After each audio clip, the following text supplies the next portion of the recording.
let me ask this rhetorical question.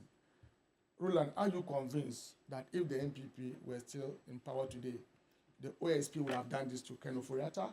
Would he have gotten the balls to do this to Ken Ofori-Atta? And so there are questions that we all ask.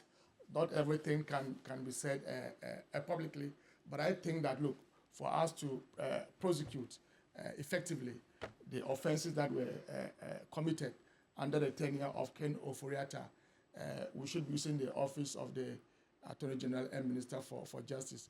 Today that we are told he's sick. Why?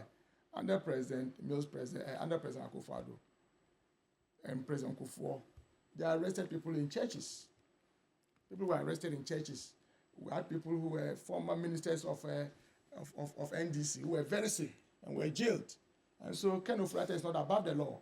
Sometimes, yesterday, for instance, I listened to the minority leader, trying to communicate to Parliament the interaction that he had with Ken Ofori-Atta. So the man is so fit, so well, to the extent that he could have some elaborate discussions with the minority leader and yet cannot come into this country to help investigations.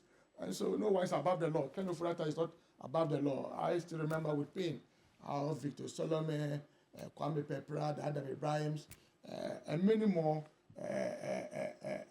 stalwarts of the NDC for very flimsy reasons, willful causing financial loss to the state, when indeed there was no any established act of corruption against them, and yet they were jailed.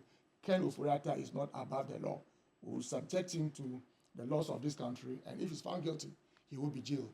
If we subject him to investigations and he comes out clean, so be it. But I'm more than convinced that Ken Ofori-Atta cannot come out clean if we subject him to proper investigations.